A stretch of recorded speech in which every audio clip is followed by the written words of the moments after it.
All right, welcome back. Today I'm going to go over something really cool and something that really changed everything that I did around my interactions with women once I figured it out. And that is, today's video is called Destroying Congruence Tests Part 2. So I had a Part 1 earlier in the ACPC training course. This one's the Part 2.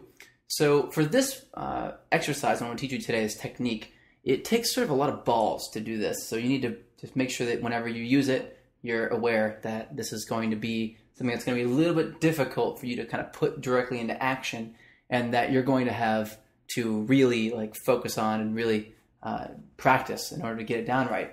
Congruence tests, just to kind of recap, are tests that women will give you, and they give you these tests specifically to tell whether or not you are confident as a man, right? So these tests are by far some of the hardest to get past. Another kind of test is called a compliance test. But one of the main tests is this congruence test. So women will begin to give you these congruence tests in the form of almost random insults for no reason at you, and you're just kind of sitting here having to take the blows and dodge, and it can be really, really disheartening. So I'm going to teach you a little bit about how to get past this and how to make sure that you kind of come out the other side smelling like roses. And the first technique I taught before was a little bit easier than this one I'm going to teach now. This one's called plowing, right? I have a friend of mine, his name is Rob Judge, brilliant guy, by the way, very, very smart dating coach, and kind of a pickup artist guy, actually, but very, very intelligent. And he teaches a technique that's the exact same technique I'm about to teach you now, only he calls it the Pacino. That's what he calls it. So it's a really cool way of explaining it. So I'll teach you my version of it in this one because this is my course, but if you get a chance to check out Rob Judge, go ahead and do it. The Pacino in his sense, but in my version is plowing. Plowing is essentially where you have a response to an insult from a girl that is out of the ordinary. It's so out of the ordinary, in fact, that it makes it almost impossible for her to continue insulting you, right? So you got to think for a second. If you really thought that you were the shit, the most awesome guy in the world, your dick was made of gold, what would you do when a girl insulted you, right? Some guys would think, you might think, at least I did, that you might be offended, right? Oh, what are you doing? My dick's made of gold. I'm amazing. Something's wrong with you, right?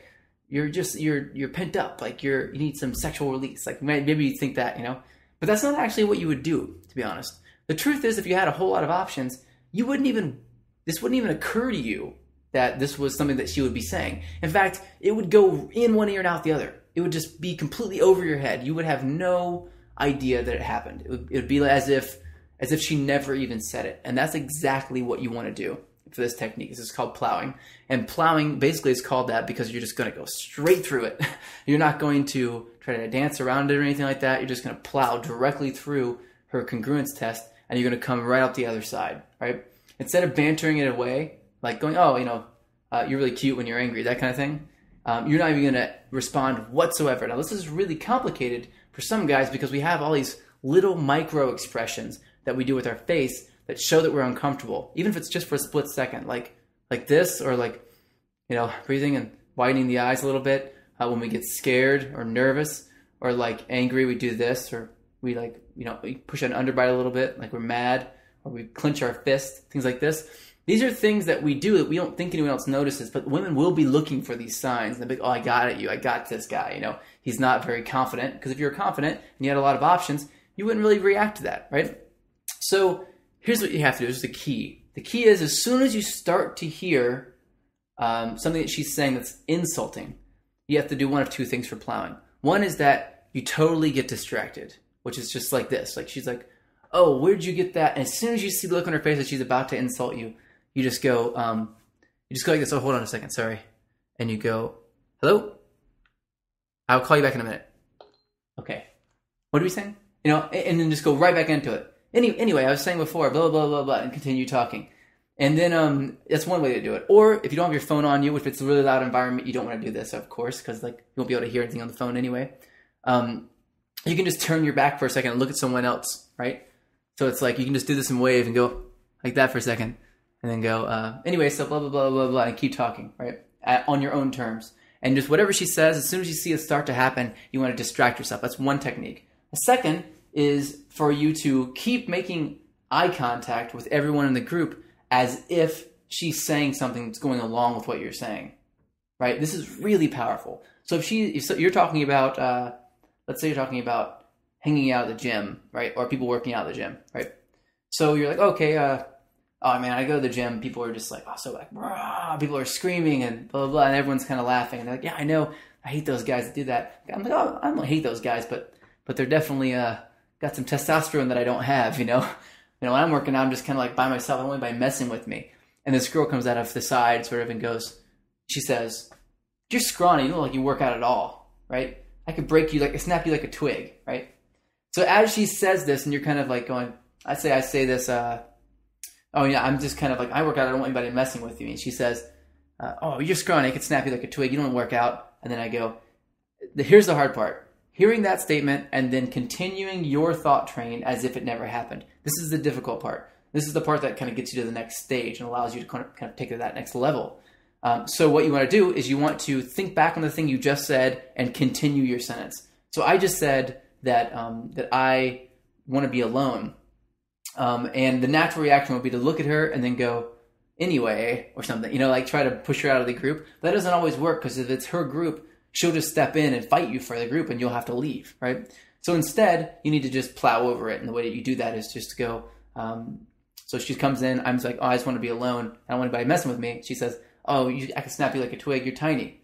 Then my initial response right after that would be like, and a lot of the times that I am in the gym, it's not that I don't want to talk to anybody, it's just that I just kind of feel weird that everyone's wearing spandex and shit. It's almost like we're all like bike riders riding bikes with our little helmets and our neon. I don't know. It feels a little strange. It could just be something that I have a problem with, but I'm not sure if anyone else understands that or feels that or not, but I kind of feel like they do, right? So I'm not even going to have her conversation. I'm just going to have my conversation.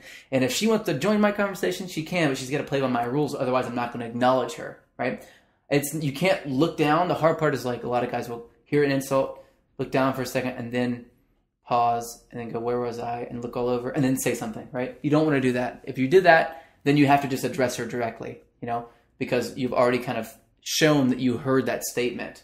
But if you kind of make it seem like you were thinking about something the whole time she was talking, and then you get up, make sure that whenever you start looking around to keep talking, you're giving equal eye contact to everybody. So I'm like looking at her still. I'll still look at the girl that just said that, but I'm not going to like look at her and like smile or nothing that says I just heard what she said. More like, oh, I didn't even hear you, right? Just kind of looking around, whatever. And she may say, did you hear me? And you go, oh, hey, I'm Joshua, right? And nice to meet you. Like, you're not going to go, did you hear me? Yeah, I heard you. Yeah, you're being a bitch, so I just ignored you. You're not going to say that. You're just going to have your conversation. Until someone comes in and they're having your conversation, you're not going to have theirs. You're going to have yours, right? And this is sort of like one of the big revelations for me, is that you can get past this process just by ignoring them, completely ignoring them until they start to play by the rules, and then you start to bring them in, right? So you treat them just like everybody else, and you don't give them any extra attention because they're doing this for attention and power. As soon as you give them the attention and you give them the power, you're second string, and that's the end of it for you. You fail the congruence test. But if you pass this and you ignore them for a minute while you're talking to everybody else and them, and then they give up and they start joining the group, they will be very attracted to you because almost no one passes that congruence test. So you'll be one of 1,000 guys that she talks to that actually knows how to get past that. So try it out. This is called plowing. Use it at your discretion. I know it's kind of scary, but you have nothing to lose because when you're getting insulted in that moment anyway, then you might as well go ahead and try to plow. If you have a friend who does this with you, or if you're in the members area, go ahead and, I know you're in the members area because it's where you clicked on this video, go ahead and try to find a guy who's near you and see if you can meet up with him and practice plowing. The way you do that typically is to insult him and then have him continue a conversation, and then insult him again and then have him do it, and then he does it to you. He's like, oh, you're dumb, you're stupid, you're ugly, those are stupid shoes, right? And then you continue your conversation as if he didn't even say that. And this will help you sort of get back in the quick mindset of figuring out how to get back in the conversation and get back going again so that you can continue it and you can plow through this. So try it out. Plowing, really powerful concept, really powerful technique. And I'll see you in the next ACPC video.